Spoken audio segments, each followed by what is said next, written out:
In section 5.5, we're continuing with our study of graphing functions, and now we're going to turn our attention to what are called rational functions.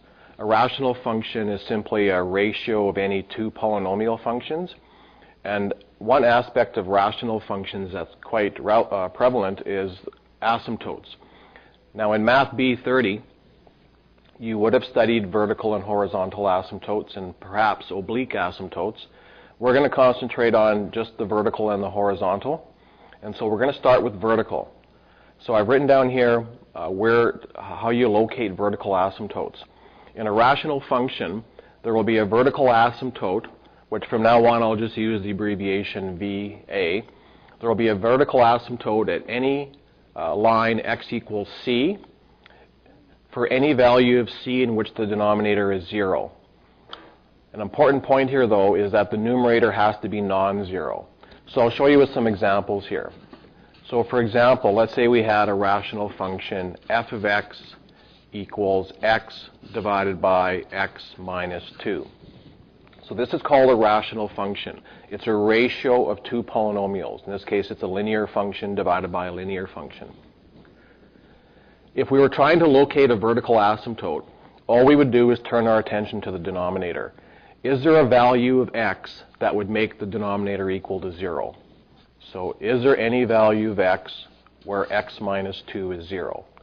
Well, obviously the answer would be 2, and so we would say that this graph would have a vertical asymptote at x equals 2. Notice that the numerator would not be 0 if we plug 2 into it.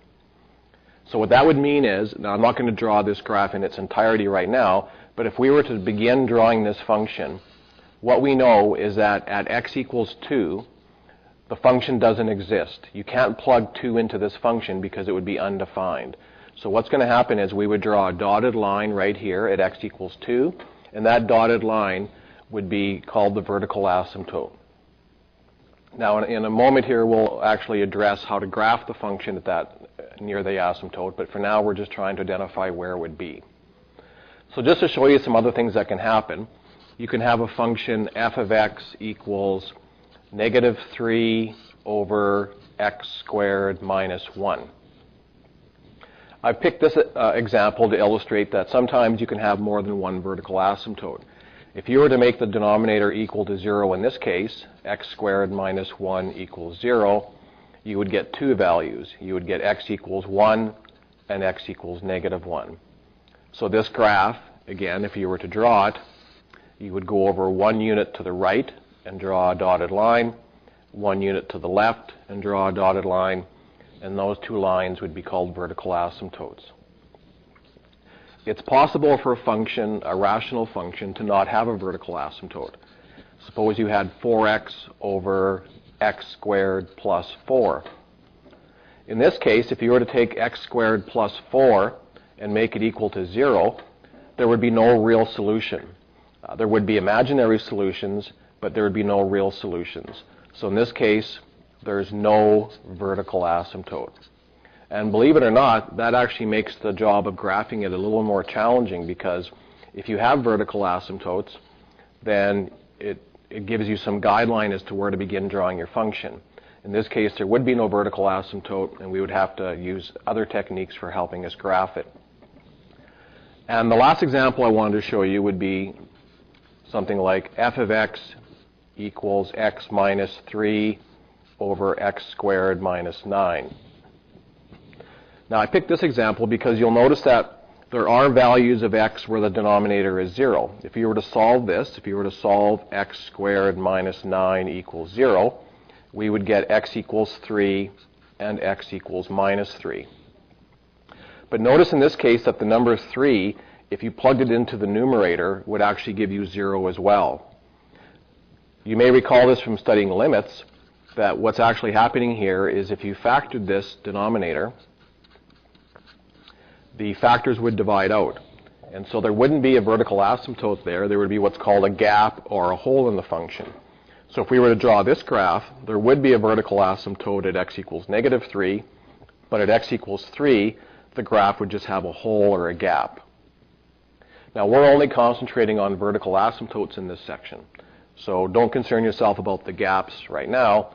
The questions that you're going to see will have vertical asymptotes. So a vertical asymptote will occur at any value of x in which the denominator is 0, provided that the numerator is not 0. Rational functions can also have what are called horizontal asymptotes. Horizontal asymptotes will have the equation y equals c. Now, finding horizontal asymptotes isn't that complicated, but it's not as simple as vertical. With vertical, all we had to do was identify values of x in which the denominator was 0. Horizontal asymptotes are asking the question, what's the behavior of the function as x goes off to infinity or negative infinity? Now, to help find horizontal asymptotes, we're going to use the concept of limits. So I have here a rational function, 3x over x plus 2. Recall that the vertical asymptote would be at x equals negative 2. What I'm trying to determine now is, maybe I'll draw a picture for you here so we can actually see what's happening. So this graph at x equals negative 2 has a vertical asymptote. Now we know that the graph can't cross this, so the behavior of the graph near the vertical asymptote we'll address in a second. But what if you move away from the vertical asymptote? What if you were to head to the right toward infinity, or to head toward the left toward negative infinity? Does the graph level off and approach a horizontal asymptote?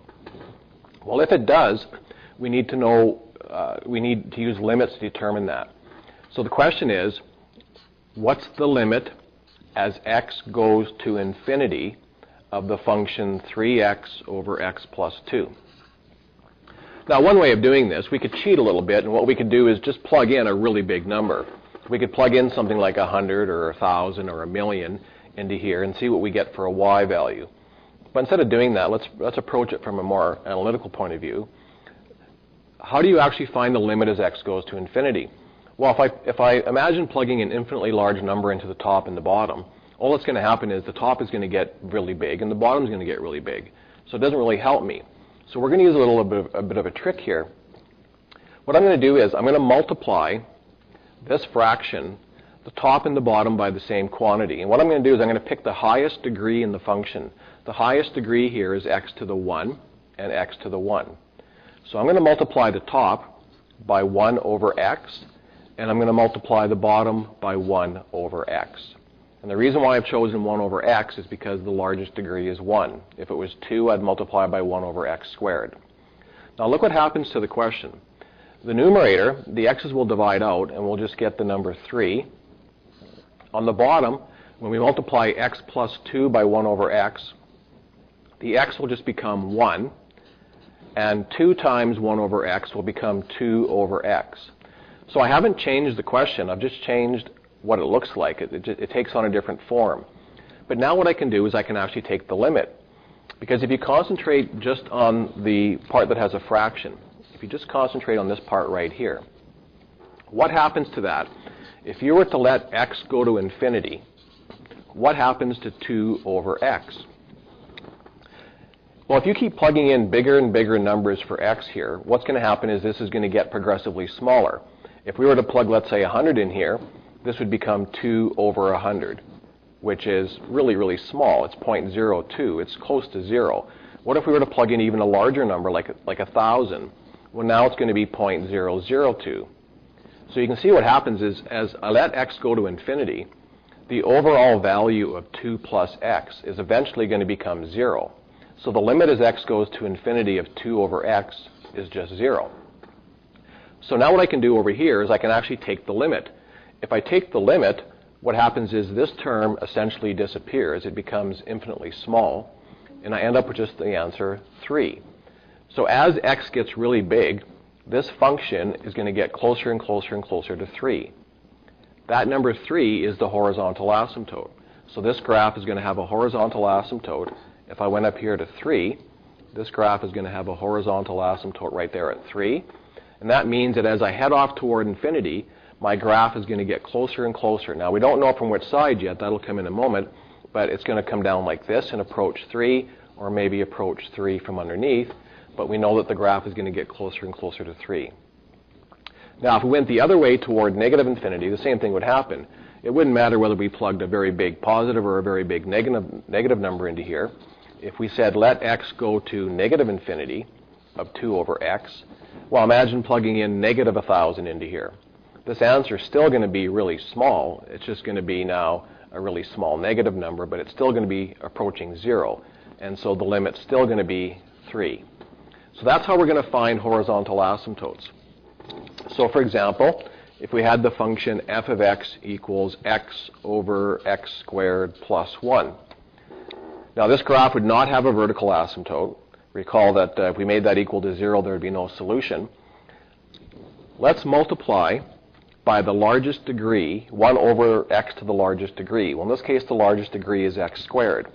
So let's multiply by 1 over x squared and 1 over x squared. This is a perfectly valid step because I'm multiplying by 1. If you multiply by the same thing on the top and the bottom, you're essentially just multiplying by 1, and therefore I haven't changed the function. I'm just going to change what it looks like. The numerator is going to become x over x squared, which is going to be 1 over x. The denominator is going to become 1 plus 1 over x squared. Now let's take the limit. What's the limit as x goes to plus or minus infinity? It doesn't matter which way. Well, if you take the limit of this, what's going to happen is the numerator is going to become infinitely small. It's going to be 1 over a very big number.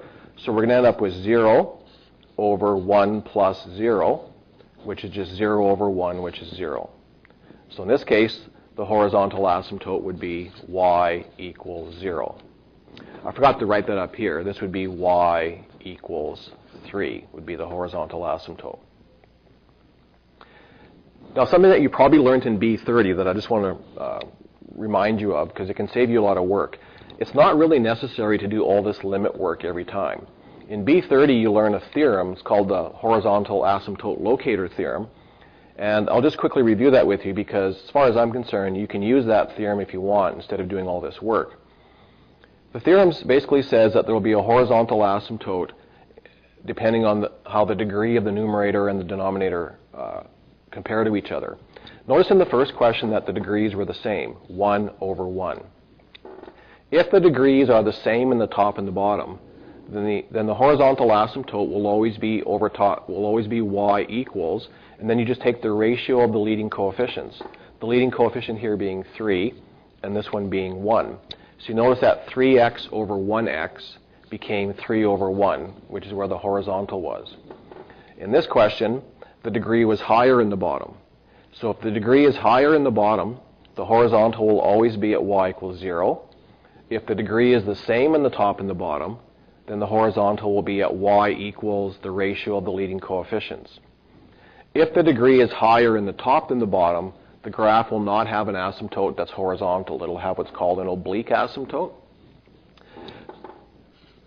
Just to show you how we can use this little shortcut. So if I gave you something like f of x equals 5x squared minus 2x over 4x squared plus 1. And I said to you, I'd like you to find the horizontal asymptote.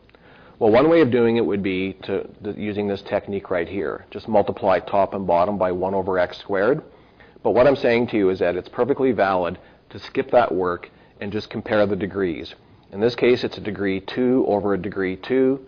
So the horizontal asymptote would just be y equals 5 quarters, because 5 quarters is the ratio of the leading coefficients. If you had a function f of x equals 3 over x minus 2, in this case, the degree of the numerator is 0. Whenever you have a constant, it's a degree of 0. Think of it as x to the 0. This is degree 1. If the degree is higher in the bottom than the top, your horizontal will always be at y equals 0. So if you wish to use this shortcut, that's perfectly acceptable. In fact, that's what we would prefer you do instead of doing all of this work. So if this doesn't quite make sense to you, have a look back at your Math B30 textbook, and you'll find the theorem in there that talks about that. The last category I want to talk about, we'll put it under the heading of other asymptotes. If you have a rational function and the degree of the numerator is higher than the degree of denominator, then a rational function will not have a horizontal asymptote. It'll have what's called an oblique asymptote. Oblique asymptotes are asymptotes that aren't horizontal or vertical, and you'll see, well, I'll show you here with a couple of examples. So if you look at this function f of x equals x squared minus 2x plus 3 over x plus 4, suppose you wanted to find the asymptote of this question. Well, the vertical would be at x equals negative 4, but it would not have a horizontal because the degree of the numerator is 2, whereas the degree of the denominator is 1.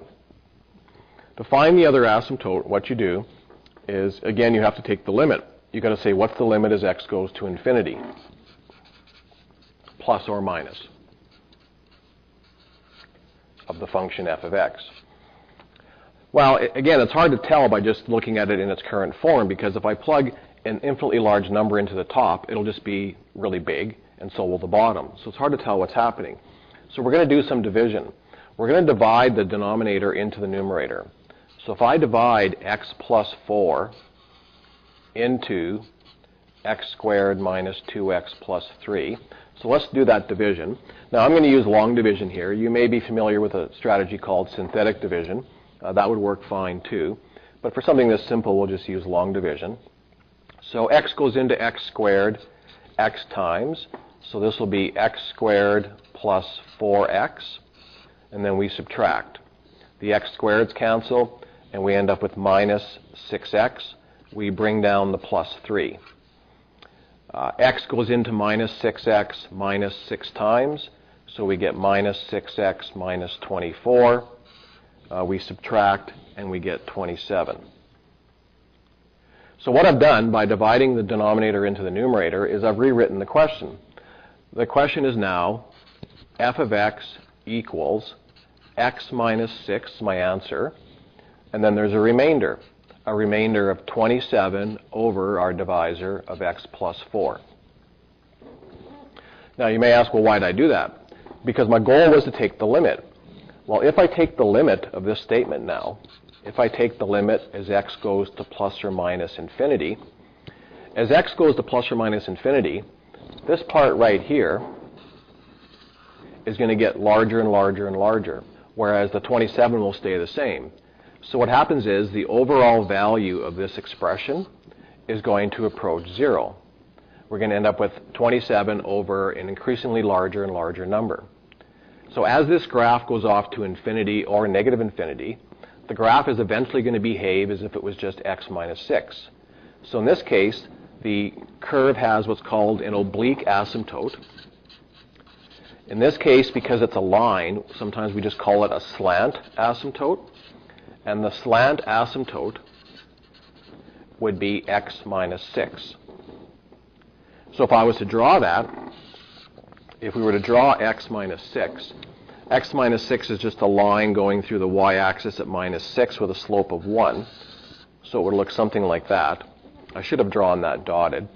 And what that means is as our graph heads off toward infinity, the graph is going to approach this line. Again, we don't know from which side right now, but it's going to approach it like that, and going this way, it's going to approach it down here. So there would be a vertical asymptote over here at negative 4, and as we move away from the vertical asymptote, the curve would just head off toward infinity, but it wouldn't just head off randomly. It would be approaching this slant or oblique asymptote. Now, there's no end to how complicated this could get. If you had a function like x cubed over x minus 3, if we did the long division here, you would notice that our answer, our quotient, would be x squared.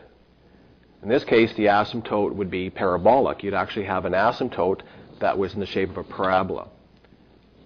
You can also have functions like the square root of x squared plus 4 over x minus 2. In this case, there's actually two different horizontal asymptotes.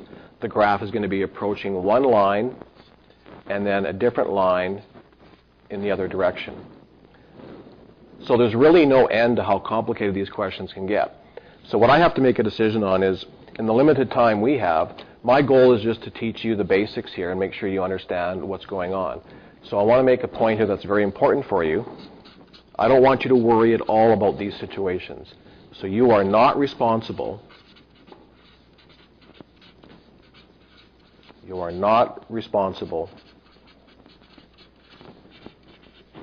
for oblique asymptotes.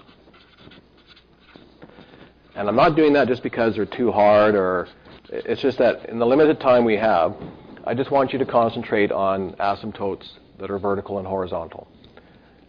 So if you come across questions in your textbook where the degree is higher in the numerator, if you want to practice them, great. I mean, that's totally up to you. It's not like, you know, they're not something that you can't do.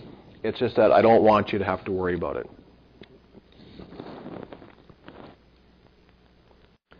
Okay, we're going to wrap up section 5.5 by looking at what are called intercepts. As you have probably studied for quite a few years in math, functions often will cross the x and y axis. These are called intercepts, and we're just going to determine those intercepts to just give us a little bit more information about our graph to help us draw a picture of it. So intercepts fall into two categories. You have what are called the x-intercepts, and the way you find the x-intercepts is you let y equal 0. Now when it comes to x-intercepts, a function can have none, and it can have an infinite number. X-intercepts are simply points where a graph crosses the x-axis. So for example, here would be a function where the graph crosses the x-axis 3 times and there are 3 x-intercepts. Sometimes graphs will not have any x-intercepts. You can have a function, for example, that has a horizontal asymptote on the x-axis. So you could have a graph that, for example, comes down like this and like this, in which case the graph never crosses the x-axis. So finding the x-intercepts is a matter of simply putting 0 in for y and solving the resulting equation. This can be a fairly simple thing to do if the question is factorable. It can be fairly complicated if you end up something like degree 3, degree 4. But for our purposes, we'll keep it to questions where we can find the x-intercepts fairly easily. To calculate the y-intercepts, you simply put 0 in for x. Now, just an observation here, a graph could have no y-intercepts, like for example this graph down here never crosses the y-axis, but the most that a graph can cross the y-axis is once. If a graph did cross the y-axis twice, let's say for example like that picture right there, then your graph wouldn't be a function. Now we're only studying functions at this point, so for as far as y-intercepts go, you'll either have none or potentially at most 1. You can never have more than 1 y-intercept. I'm not going to do too many examples of this because I think you're probably pretty good at finding intercepts.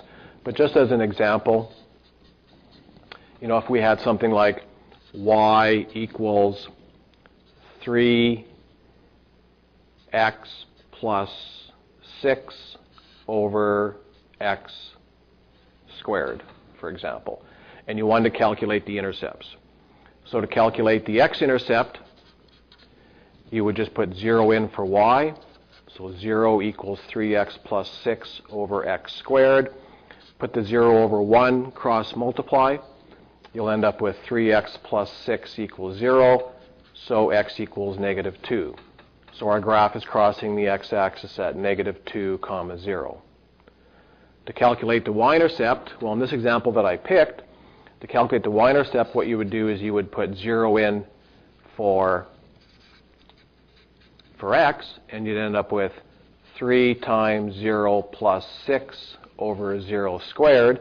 And of course, you can't divide by 0. So in this case, there would be no solution, and so we would say that there is no y-intercept. Okay, so that wraps up section 5.5. And now what we're going to do is we're going to turn our attention to graphing functions using the entire procedure that we've learned.